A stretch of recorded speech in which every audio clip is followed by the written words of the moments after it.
Assalamualaikum warahmatullahi wabarakatuh. Bismillahirrahmanirrahim. Alhamdulillahi rabbil alamin. Lahul hamdu wa lahul fadlu wa lahul thana'ul hasan. Ashhadu an la ilaha illallah wahdahu la syarika lah. Wa ashhadu anna sayyidana Muhammadan abduhu wa rasuluh. Allahumma salli ala sayyidina Muhammadin al-fatih lima ughliq wal khatim lima sabaqa nasirul haqqi bil haqq wal hadi ila siratikal mustaqim wa ala alihi wa sahbihi haqqa qadrihi wa miqdarihil azim. Amma ba'du. As-sadatul asyraf, para habaib yang saya muliakan dan saya hormati, wa nakhussu bil dzikri ustadzuna wa syaikhuna wa mufiduna al-alim al-habib Muhammad bin Aqil al-Attas matta'anallahu bi tuli hayatih. Para habib-habib yang lain yang juga hadir di majelis ini, Habib Salim, Habib Abdurrahman dan lainnya yang tidak bisa saya sebutkan namanya satu persatu, para kiai, para asatid yang hadir, dan para jamaah kaum muslimin dan muslimat yang hadir pada acara maulid ini yang juga saya hormati. Kita pada hari-hari sekarang umat Islam di Indonesia momennya peringatan Maulid. Dan peringatan Maulid ini penting. Mengapa? Pertama, agar kita bisa kembali pada akidah Islam yang benar. Karena akidah Islam yang benar, akidah Ahlus Sunnah wal Jamaah, ada hubungannya dengan pribadi baginda Rasulullah Shallallahu Alaihi Wasallam. Yang kedua, peringatan Maulid ini penting terutama untuk melembutkan hati. Orang itu kalau ngerti isinya maulid, insya Allah hatinya lembut. Orang-orang yang gak suka maulid seperti Wahabi, itu gak suka namanya saja maulid. Tapi kalau isinya, mereka kebanyakan saya kira setuju. Saya 3 tahun lalu diajak kawan-kawan safari dakwah di Malang. Sampai di sana jadwal terakhir di masjidnya Wahabi. Karena di jadwal di Masjid Wahabi, teman-teman yang ngatur jadwal saya marahi. Saya kok dijadwal di Masjid Wahabi. Saya ini Ahlus Sunnah dan anti Wahabi. Terus kata teman-teman, habis mereka mau kiai. Mereka ini mau. Akhirnya saya agak punya alasan untuk tidak datang. Pas waktunya saya datang ke masjid itu. Sampai di sana, di Masjid Wahabi itu saya datang, ternyata mereka sambutannya dingin, tidak hangat sambutannya.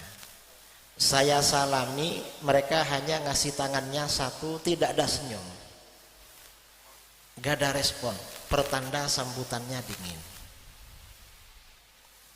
Akhirnya habis itu azan Isya.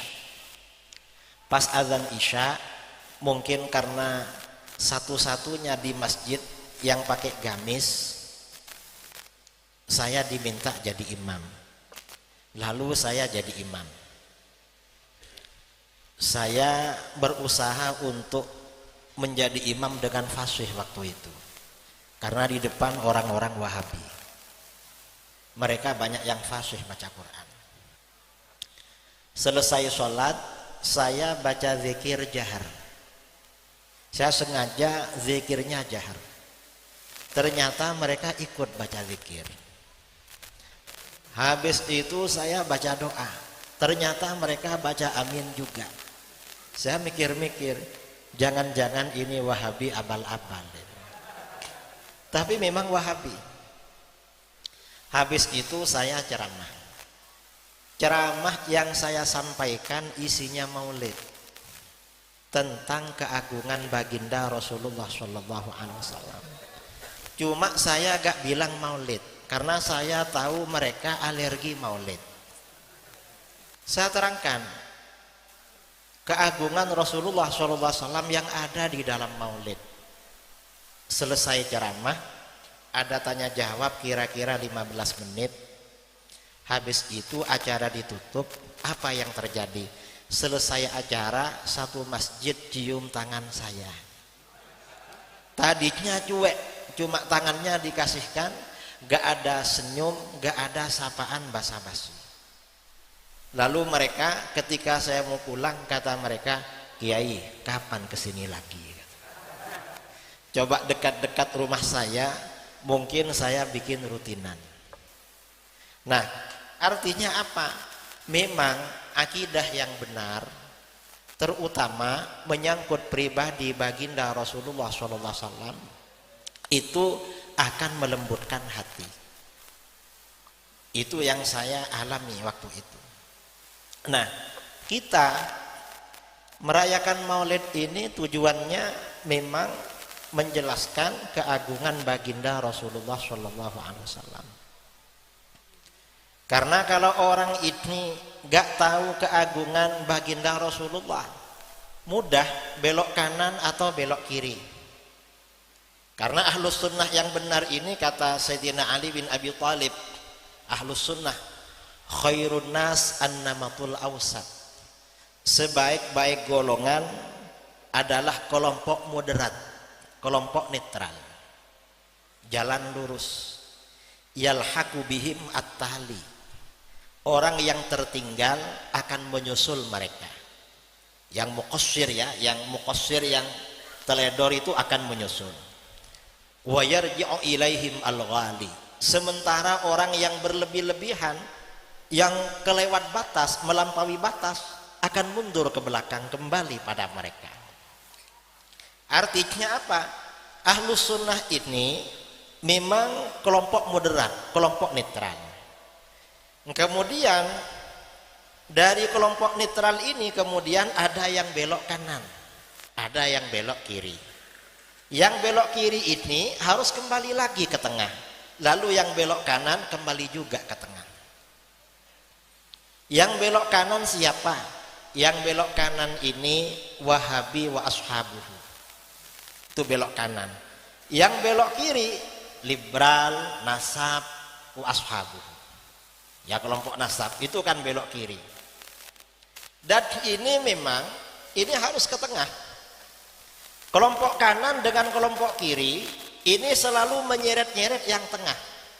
Ini contoh ya, doa bersama. Ahlus sunnah ini menganjurkan doa bersama. Doa bersama masyru' dan sunnah. Lalu ada kelompok kanan, kelompok yang belok kanan Wahabi. Bilangnya apa? Doa bersama itu bid'ah, haram, gak boleh. Ini namanya kelompok belok kanan. Dijawab oleh kelompok belok kiri, loh kok dibid'ahkan? Wong doa bersama itu gak apa-apa. Kalau perlu doa bersama lintas agama. Ini namanya kelompok belok kiri. Ini sama-sama gak benar ini. Nah, ahlus sunnah ini yang kelompok yang lurus. Nah, ajaran ahlus sunnah wal jamaah ini simbol-simbolnya itu ada pada pribadi baginda Rasulullah SAW. Semuanya ada di situ. Karenanya Maulid ini konteksnya memang menjelaskan keagungan Rasulullah. Gimana keagungan beliau? Orang itu kalau mulia, kalau agung, orang kalau mulia, kalau agung ya, kalau utama, tanda-tandanya, diantara tanda-tandanya terkenal. Kalau bahasa sekarang viral. Cuma viral ini ada level-levelnya. Ada orang viral cuma sebentar. Setelah itu diganti pendatang baru, redup, gak dikenal lagi namanya. Dan biasanya orang itu baru dikenal, baru terkenal, baru viral kalau sudah berprestasi. Berprestasi baru viral. Cuman kaidah ini tidak berlaku bagi baginda Rasulullah SAW. Mengapa? Nabi kita ini viral sejak sebelum lahir. Belum lahir sudah viral. Orang tuanya belum lahir sudah viral. Mengapa Nabi kita viral? Padahal belum lahir ke dunia. Karena kitab-kitab suci sebelumnya, kitab Taurat, kitab Injil, kitab Zabur, kitab Suhuf, kitab nabi-nabi yang lain, di antara ayat-ayatnya adalah iklan, promosi tentang nabi akhir zaman. Ada ayat yang mengiklankan memang. Itu di Taurat dan Injil. Memang ada. Kemudian juga di antara tugas-tugas para nabi terdahulu itu mempromosikan, bahasa sekarang mengindos. Jadi mengindos tentang nabi akhir zaman. Kalau di dalam Al-Qur'an ya, misalnya tentang Nabi Isa. Allah berfirman, "Wa idz qala Isa ibnu Maryam ya bani Israil, inni rasulullah ilaikum musaddiqan lima baina yadayya minat taurah wa mubasysyiran bi rasulin ya'ti min ba'di ismuhu Ahmad." Sampaikan Muhammad ketika Isa bin Maryam berkata, Allah memerintahkan Rasulullah menyampaikan ini, perkataan Isa bin Maryam. Disampaikan kepada siapa? Berarti disampaikan pada orang yang sangat mengenal Nabi Isa. Siapa? Orang-orang Nasrani, orang-orang Kristen. Dan orang-orang yang ada kedekatan informasi dengan orang Kristen. Karena orang Kristen pasti tahu ini. Pasti tahu. Isa bin Maryam berkata, "Ya Bani Israel, hai Bani Israel, inni Rasulullah ilaikum. Sesungguhnya aku adalah utusan Allah pada kalian." Utusan Allah kepada Bani Israel. Tugasku ada dua di dalam ayat ini. Apa saja? Yang pertama, musaddiqan lima baina yadayya minat Taurah. Membenarkan kitab Taurat yang datang sebelum aku. Nabi Isa ini mengajak orang-orang Bani Israel kembali kepada ajaran kitab Taurat yang diturunkan sebagai wahyu oleh Allah kepada Nabi Musa. Tugas pertama. Lalu tugas kedua apa? Wa mubasysyiran bi rasul. Tugas kedua, aku pembawa kabar gembira. Artinya apa? Pembawa berita gembira tentang seorang rasul. Ya'ti min ba'di, yang akan datang sesudahku, ismuhu Ahmad, namanya adalah Ahmad. Jadi Nabi Isa ini pembawa kabar gembira. Artinya apa? Lahirnya baginda Rasulullah SAW ini berarti peristiwa sangat penting. Acara itu saudara kalau penting jauh hari dikasih tahu. Itu kalau penting. Semakin penting semakin lama pemberitahuannya. Ternyata lahirnya Rasulullah SAW pemberitahuannya lama sekali. Sangat lama. Ribuan tahun para nabi terdahulu disampaikan oleh Allah tentang lahirnya nabi kita. Ini berarti nabi kita ini kelahirannya, kehadirannya, risalahnya merupakan peristiwa yang terpenting di alam jagat raya ini. Berarti ini menjadi bukti kalau nabi kita ini memang makhluk paling mulia, makhluk paling agung. Dan ini orang-orang Kristen itu tahu, orang Yahudi tahu. Makanya di dalam Al-Quran dikatakan walladzina utul kitaba ya'rifunahu kama ya'rifuna abana'ahum. Orang-orang yang diberi Alkitab. Siapa yang diberi Alkitab? Yahudi, Nasara. Mengenal kepada Nabi kita sebagaimana mereka mengenal anak-anaknya. Orang itu, kita kalau punya teman anaknya mirip dengan anak tetangganya, kalau jarang jumpa gak bisa membedakan. Atau kita punya teman punya anak kembar, rupanya mirip, kita yang jarang jumpa susah membedakan, tapi orang tuanya gak susah membedakan. Artinya apa? Ketika Rasulullah ini lahir, ketika Rasulullah lahir kemudian beranjak dewasa, sejak lahir, setelah dewasa sampai baginda ini diutus, orang-orang Yahudi dan Nasrani itu tahu kalau beliau itu memang benar-benar nabi. Gak ada yang gak tahu. Seandainya orang Yahudi, Nasara, Kristen gak tahu, Al-Quran pasti digugat. Ternyata gimana? Mereka gak bisa menggugat, gak bisa. Karenanya diriwayatkan ya di dalam Sunan At-Tirmidzi. Ini hadisnya sahih kata para ulama. Rasulullah SAW berusia 12 tahun. Diajak oleh pamannya Abu Thalib bersama tokoh-tokoh Quraisy melakukan perjalanan bisnis. Perjalanan bisnis ke negeri Syam. Perjalanan ekonomi. Ketika sampai di daerah Busra, di situ ada pendeta namanya Bahira. Ini riwayat dari Abu Musa Al-Asy'ari.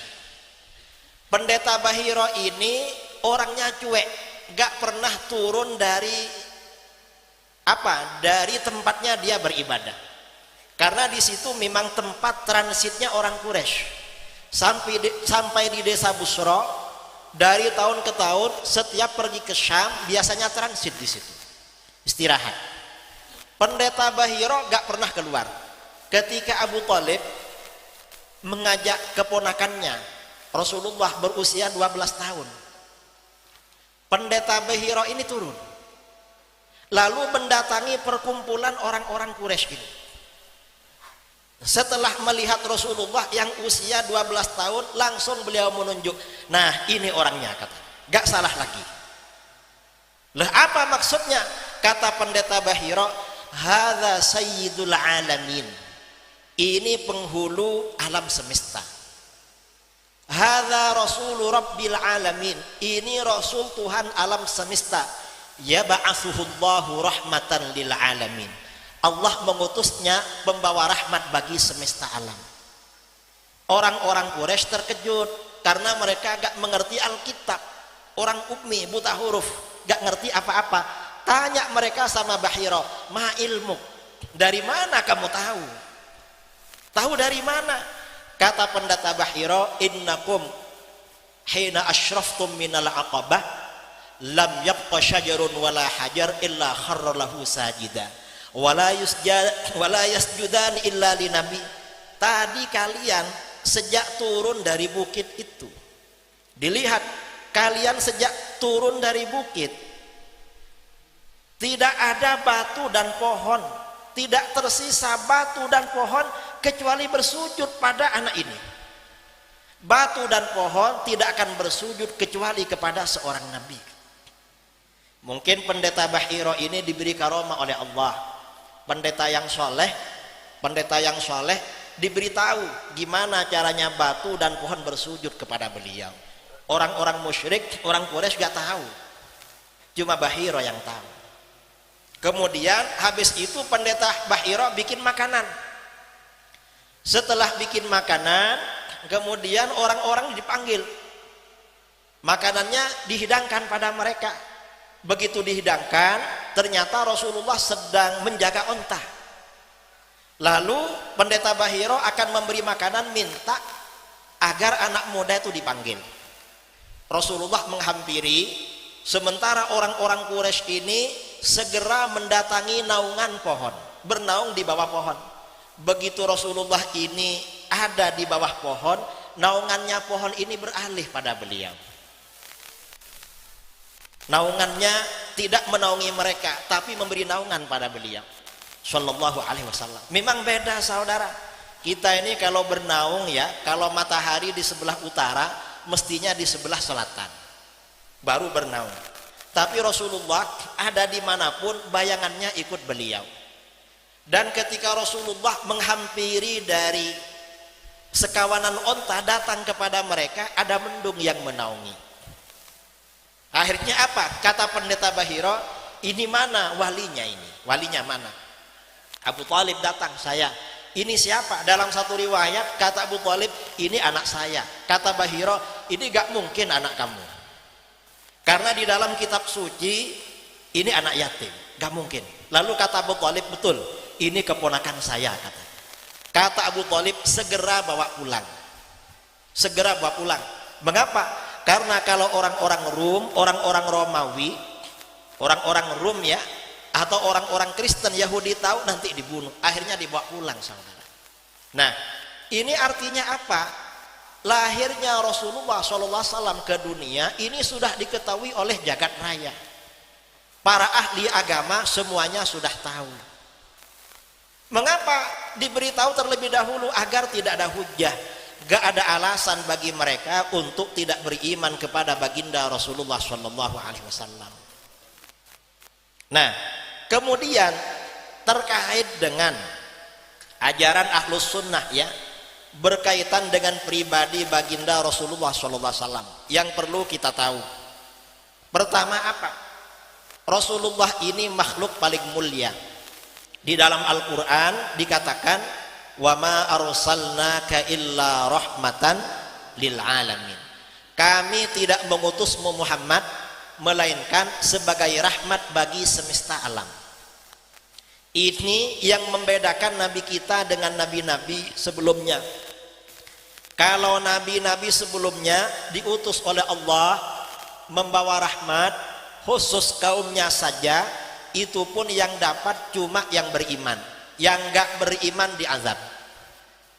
Tapi Rasulullah SAW diutus, yang mendapat rahmatnya yang beriman dapat, yang gak beriman dapat juga. Jadi memang beda. Hatta orang kafir dapat. Karenanya Ibnu Abbas perlu memberikan penafsiran terhadap ayat ini. Apa yang dimaksud rahmatan lil alamin? Man amana bihi tammat lahur rahmah fid dunya wal akhirah. Orang yang beriman kepada baginda Nabi, maka rahmat Allah akan sempurna baginya di dunia dan akhirat. Kita mudah-mudahan termasuk yang sempurna mendapatkan rahmat ini di dunia dan akhirat. Amin Allahumma amin. Lalu yang gak beriman bagaimana? Wa man lam yu'min bihi, yang tidak beriman kepada Nabi, ufiya mimma kana yusibul umam fi ajilid dunya minal azab, maka akan dilindungi oleh Allah dari azab yang menimpa umat-umat terdahulu. Umat-umat Nabi terdahulu gak beriman, yang kafir dimusnahkan. Umatnya Nabi Nuh tak satu pun tersisa, dikaramkan di dalam banjir bandang. Umatnya Nabi Lut oleh Allah dilempar dengan pasir, ditutup dengan pasir dan batu. Sebagian umatnya Nabi Musa dirubah menjadi kera, dirubah menjadi babi. Umat-umat Nabi yang lain juga begitu. Tetapi setelah Rasulullah SAW diutus, gak berlaku seperti itu. Beberapa waktu yang lalu, negara bagian Florida di Amerika dilanda badai yang namanya Milton. Badai angin besar. Kita berharap karena Amerika ini yang menyuplai senjata ke Israel, Israel itu kuat karena ada Amerika. Coba gak ada Amerika, ada habis tuh. Karena Amerika. Kita berharap orang Florida ini yang kafir habis semua. Kalau perlu bukan cuma Florida, sampai ke Washington DC dan New York. Ternyata saudara, jangan amin, ternyata korbannya cuma 200 orang. Artinya apa? orang kafir juga dapat rahmat saudara dari risalahnya Rasulullah. Kita ingin mereka mampu semua, gak bisa. Mengapa? Sudah Nabi kita ini memang benar-benar rahmatan lil alamin. Gak bisa memang dapat rahmat memang. Walaupun rahmatnya cuma di dunia. Ini rahmatnya baginda Rasulullah. Dan ini jangan disalahfahami. Karena kadang-kadang kelompok kiri ini salah memahami. Kelompok yang balik kiri, yang belok kiri. Ini sebentar lagi ya, tanggal 25 Desember. Kadang-kadang ada saudara kita waktu Natalan ikut-ikutan jaga Natalan. Ketika ditanya, kok jaga Natalan? Kata mereka, Islam rahmatan lil alamin. Itu gak benar itu. Bukan itu maksudnya rahmatan lil alamin, bukan. Ini contoh. Bahkan bulan yang lalu kan ada kejadian itu. Ketika ada tokoh agama lain datang ke Indonesia, dibuatkan acara di Istiqlal. Itu gak boleh itu. Kalau orang kafir bertamu ke kita, kepada kita di masjid, gak apa-apa datang ke masjid. Tapi kalau kita yang bikin acara misalnya, bikin acara menyambut mereka, gak boleh. Terlalu itu. Malah ketika datang tamu ini ada yang cium tangannya, ada juga yang cium kepalanya, cium keningnya. Itu gak boleh juga itu. Terlalu itu. Salaman biasa aja lah, gak usah cium. Malah kalau mencium tangannya tokoh agama lain, kalau tujuannya biar dapat barokah, itu kufur. Atau meyakini dapat barokah, itu justru kufur. Termasuk menjaga acara Natalan. Kalau niatnya cari berkah, itu murtad itu. Na'udzubillah min zalik. Gak bisa pakai rahmatan lil alamin, karena itu salah tempat namanya. Memang kelompok yang belok kanan dan belok kiri ini walaupun pakai dalil, ini sering salah tempat. Jangan dikira setiap kelompok dalilnya pakai Al-Quran itu benar, enggak. Kadang-kadang yang sesat itu dalilnya Al-Quran semua, cuma Al-Quran disalah artikan. Ya karena memang di dalam Al-Quran ditegaskan yudillu bihi katsira wa yahdi bihi katsira. Allah sesatkan dengan Al-Quran banyak orang, dan Allah beri hidayah dengan Al-Quran banyak orang. Artinya Al-Quran ini kalau orang benar yang make jadi benar, kalau orang nggak benar yang make tambah salah itu. Ini Al-Quran. Karenanya masalah ini rahmatan lil alamin kita harus benar-benar fahami dengan betul. Nah, kemudian juga yang perlu difahami berkaitan dengan pribadi Rasulullah SAW. Di antaranya adalah bahwa syariat beliau itu menghapus, mengganti syariat-syariat Nabi sebelumnya. Jadi ketika syariat beliau ini diturunkan, maka tata cara ibadah, model-model ibadah agama-agama sebelumnya otomatis tidak berlaku. Beribadah dengan agama-agama sebelumnya gak diterima oleh Allah karena sudah dinasakh, diganti. Karenanya kalau gak ikut agama beliau maka berarti hukumnya kafir. Gak bisa itu. Dan agama beliau, syariat agama Islam selamanya tidak bisa diganti. Gak bisa diganti dengan undang-undang konstitusional, gak bisa diganti dengan keputusan DPR, gak bisa diganti dengan undang-undang PBB, gak bisa diganti dengan perpres, peraturan presiden, apalagi peraturan menteri. Gak bisa. Syariat Islam ini muabbad, karena Nabi kita ini diutus sebagai rahmatan lil alamin. Makanya syariatnya berlaku bagi alam semesta. Dan ini perlu ditegaskan saudara, karena ke depan seperti yang disampaikan oleh Syekhuna Habib, ke depan ini hal-hal yang diundang-undangkan di negara barat yang gak sesuai dengan ajaran fitrah manusia di negara kita mulai dipakai. Saya bulan Ramadan kemarin keliling Amerika dan Kanada. Umat Islam banyak mengeluh karena di sana LGBT itu bebas, tidak melanggar undang-undang. Dan ternyata kata Pak Mahfud MD ketika masih Menko Polhukam 2 tahun lalu, kata beliau, KUHP yang berlaku 2026 LGBT itu bukan pelanggaran hukum. Lesbi gak melanggar, gay gak melanggar, biseksual gak melanggar, kemudian transgender gak melanggar, yang aneh-aneh gak melanggar. Padahal itu jelas melanggar itu. Gak sesuai dengan fitrah manusia, apalagi dengan agama. Dan itu kalau berlaku, ini pertanda kehancuran melanda umat Islam. Karena di dalam hadis Rasulullah SAW bersabda, "Idza amilat ummati khamsan fa alaihimud damar."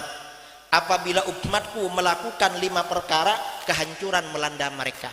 Apa saja? Pertama, idza dhahara fihim at-tala'un. Apabila telah muncul di antara mereka saling laknat melaknat, mendoakan keburukan. Ini umat Islam yang hancur. Ini dengan merebaknya aliran-aliran sesat, ditambah kemarin aliran nasab, terang-terangan saling memaki-maki melaknat. Yang hancur umat Islam. Yang kedua apa? Wala bisu al-harir. Mereka memakai pakaian sutra. Laki-laki memakai bukan pakaiannya, di antaranya sutra. Sekarang laki-laki memakai bukan pakaiannya banyak. Ada yang pakai kalung, ada yang pakai tendek, ada yang pakai cincin, macam-macam. Dan orangnya ke masjid. Pernah saya khutbah ke masjid, saya mikir-mikir mau khutbah apa.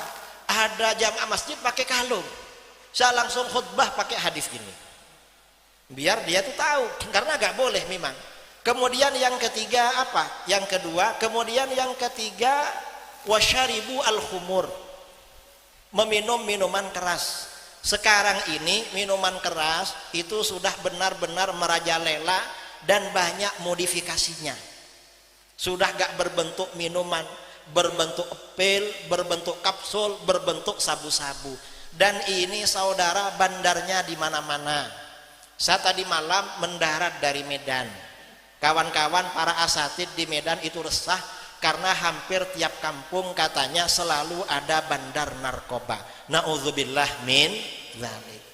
Bahkan kalau ada pengguna atau ada penjual narkoba ditangkap polisi, masuk penjara, keluar dari penjara tambah kaya. Mengapa? Karena mengedarkan narkoba dari dalam penjara lebih lancar katanya. Bahaya saudara. Dan ini informasi sebagian daerah di Sumatera, anak-anak muda yang kena narkoba hampir mayoritas. Na'udzubillah min dzalik. Ini kehancuran. Kemudian yang keempat, wattakhadhu al-qainat, menjadikan penyanyi-penyanyi perempuan. Ini sudah lama ini ya. Kalau ada acara-acara, kadang saudara kita muslim menikahkan anaknya hajatan, mengundang karaoke. Yang nyanyi perempuan. Kadang-kadang umat Islam gak mau kalah yang ustadz-ustadz. Akhirnya apa? Santrinya yang perempuan dijadikan penyanyi. Yang dinyanyikan sholawat, cuma penontonnya laki-laki. Dan laris. Gimana? Ya gak boleh juga itu. Karena yang namanya laki-laki, kalau lihat perempuan, walaupun baca sholawat, bukan sholawatnya yang masuk di hati. Bukan, ya namanya laki-laki lah, gak boleh juga itu. Karena sekarang ini gak sedikit pondok-pondok yang punya artis, penyanyi perempuan. Ya bukan apa ya, sholawat yang dibaca. Cuma gak bener, yang begitu itu walaupun dibaca sholawat, kalau momennya gak betul, gak dapat pahala, haram juga itu kata para ulama. Mentang-mentang sholawat yang dibaca biar kita dapat syafaat, yang baca perempuan cantik lagi, yang penontonnya laki-laki. Bahaya itu. Ini yang keempat. Kemudian yang kelima, waktafar rijal bir rijal wad nisa bin nisa. Laki-laki merasa cukup dengan laki-laki, perempuan merasa cukup dengan perempuan. Ini LGBT. Dan ini juga merajalela saudara di negeri kita. Di sini mengapa tidak menyebut perzinahan? Karena kalau LGBT sesama jenis ini marah, berarti dengan lawan jenis lebih parah. Orang itu kalau sudah bosan dengan lawan jenis, biasanya pikirannya, otaknya rusak, lalu mencari yang sejenis. Na'udzubillah min dzalik. Ini parah. Karenanya tidak heran ya di negeri kita ini hasil survei. Ini jadi pikiran bagi kita. Gimana kira-kira ke depan agama ini semakin maju? Karena hasil survei di Indonesia, masyarakat kita yang buta aksara Al-Quran, gak bisa baca Quran, itu 72, sekian persen. Hampir 73% yang gak bisa baca Quran. Yang bisa baca Quran, bangsa kita ini baru 27%. Lebih. Itu yang bisa baca Quran. Dan ini fakta. Saya keliling kiai-kiai yang punya pondok, santri baru lulusan SD atau lulusan SMP yang daftar di pondok-pondok, rata-rata gak bisa baca Quran. Termasuk pondok di bawah naungan saya, gak bisa baca Quran. Kalau baca Quran gak bisa, gimana bisa sholat? Tentu gak bisa sholat. Dan yang sholat belum tentu benar bacaannya. Ini sekarang. Lalu yang sholat, hasil survei juga, umat Islam Indonesia yang sholat itu kira-kira 38, sekian persen. Yang 61, sekian persen tidak sholat. Memang banyak mayoritas sholat, cuma yang mayoritas sholatnya setahun 2 kali. Lalu ditambah agak banyak juga sholatnya seminggu sekali. Nah, ini yang perlu saya sampaikan. Karena dari tadi memang sudah dibilang waktu kurang 15 menit, ternyata barusan habis. Saya kebut-kebutan ceramah itu. Tapi sebenarnya tadi nasihat dari Syekhona Habib Muhammad dan putranya beliau insya Allah sudah banyak ya. Mudah-mudahan bermanfaat. Dari saya kurang lebihnya mohon maaf. Wal afwu minkum. Assalamualaikum warahmatullahi wabarakatuh.